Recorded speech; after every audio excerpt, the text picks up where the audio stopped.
doğuştan özgüveniyle öne çıkan, modern toplumun kabul ettiği, kendine güvenen, kalıplara uyan biri her zaman etrafımızda olmuştur. Onlar, doğal bir özgüvenle hareket eder gibidirler. Sanki bu özellik onlara içkin bir şekilde aşılanmış gibidir. Ancak Stoacı felsefeye daldıkça, bize güvenin derinliklerinde incelikli bir anlayış sunulur. Bugünkü videomuzda, yaygın olarak kullanılan güven terimini keşfederken, aslında ruhumuzun köklerine inen derin bir anlama erişiriz. Güven, sadece dışarıya parlak bir cilayla gösterilen bir özellik değil, aksine varoluşumuzun özünde yatan bir niteliktir. Gerçek anlamını kavramış olanlar, güvenin sahte bir görüntü olmadığını bilirler. Stoacılar, güven kavramına kozmik anlayışlarıyla derinlemesine bağlantılıydılar. Onlar, her şeyin önceden belirlenmiş bir düzen içinde hareket ettiğine, kaderin var olduğuna inanıyorlardı. Bu inanç, teslimiyet yerine kendilerine olan güvenlerini artırıyordu. Her şeyin önceden belirlendiği düşüncesi, Stoacıların bize sunduğu felsefede direnme değil, doğal akışla uyum içinde olma çağrısını anlatır. Onlar, gösterişli bir özgüvenin ya da dışarıdan gelen egemenlik havasının peşinde değillerdi. Güvenleri, içsel bir derinlikten, doğal düzenin kabulü ve iç huzurun kaynağından geliyordu. Epiktetos'un hikayesi buna bir örnektir.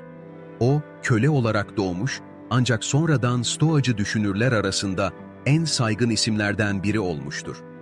Yaşamın zorluklarına rağmen dış etkenlerin iç dünyasını belirlemesine izin vermedi. Onun için önemli olan durumlar değil, durumlara verdiğimiz tepkilerdi. Bu farkındalık, içsel güvenin asıl kaynağıydı. Seneca da aynı doğrultuda bir örnektir. Sürgün edildi ve hayatı boyunca pek çok zorluğa göğüs gerdi.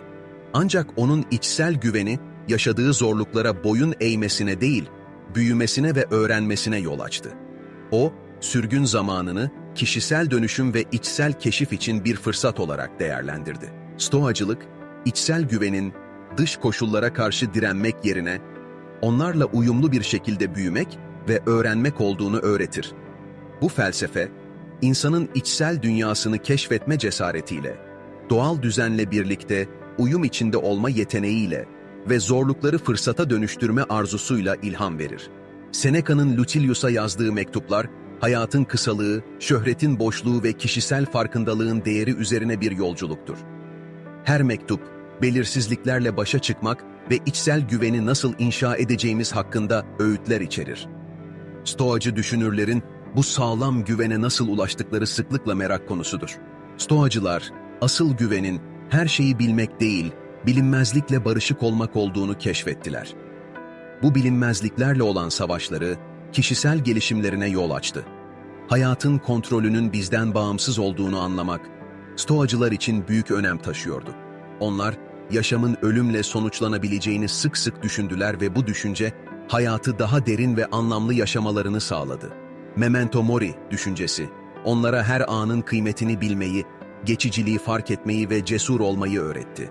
Stoacı felsefe, hayatın kıymetini içsel güvenle bağlantılı olarak anlamayı öğretir. Bu düşünce tarzı, belirsizliklere direnme yerine onları kabul etmeyi ve içsel olarak büyümeyi vurgular.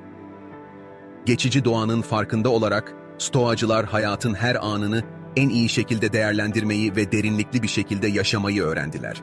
Roma İmparatoru ve Stoacı filozof Marcus Aurelius, savaşların, salgın hastalıkların ve kişisel kayıpların ortasında bile meditasyonlarıyla bilinen kişisel notlarıyla içsel dinginliğe ve güce odaklanmanın önemini bizlere hatırlatıyor.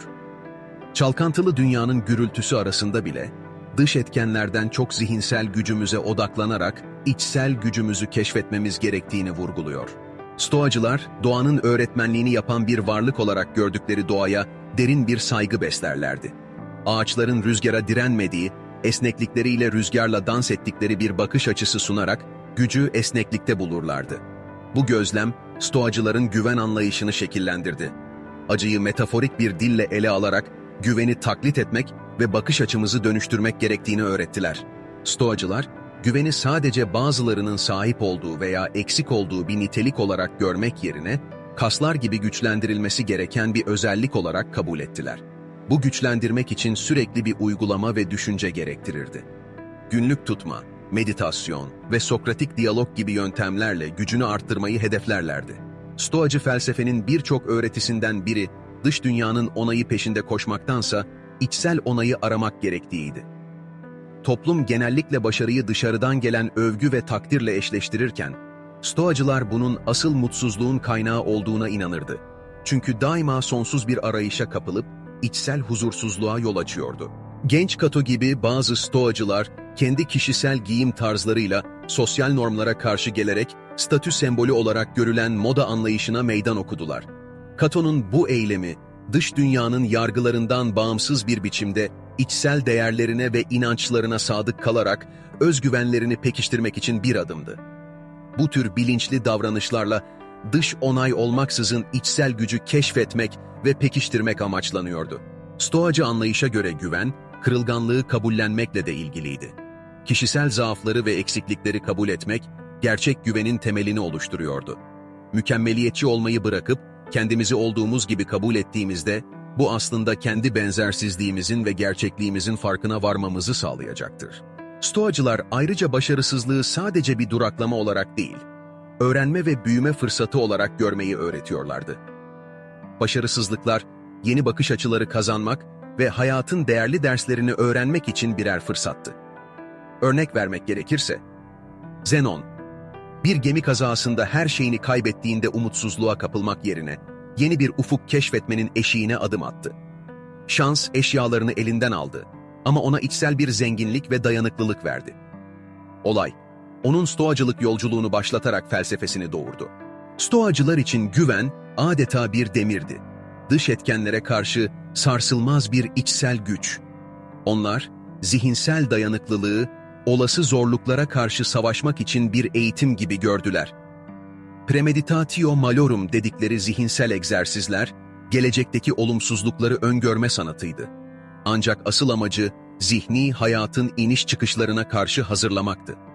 Stoacılar, yazılarında yaşamın döngüselliğini vurgulayarak her şeyin sürekli değiştiğini hatırlattılar. Bu bilinç, onlara içsel bir güven sağlarken, hayatın karmaşıklıklarına karşı cesaretle durmayı öğretti. Zenon'un gemi kazası, ona sadece eşyalarını değil, aynı zamanda içsel bir zenginlik ve direnç kazandırdı. Stoacılık da bu direnç ve içsel güç üzerine inşa edildi. Neden? Çünkü insan, yaşamın ve her şeyin geçiciliğini kabullenerek, uyumlu bir şekilde hareket etmek ve hayatın meydan okumalarına sakin bir yanıt vermeye odaklanabilir. Stoacılar, toplumlarından güven alırken, aynı zamanda kozmopolit bir bakış açısıyla tüm insanların dünya vatandaşı olduğuna inanıyorlardı. Bu inançları, birbirlerine olan bağlılıklarını ve destek arayışlarını pekiştiriyordu. Önceki nesillerden ve birlikte yürüdükleri insanlardan öğrendikleriyle insanlığın birikmiş bilgeliklerinden güç aldılar. Bireysel yolculuklarına rağmen bu yolu daha önce keşfedilmiş bir yol olarak görmeleri, kolektif bir güven duygusuyla birbirlerine destek olmalarını sağladı.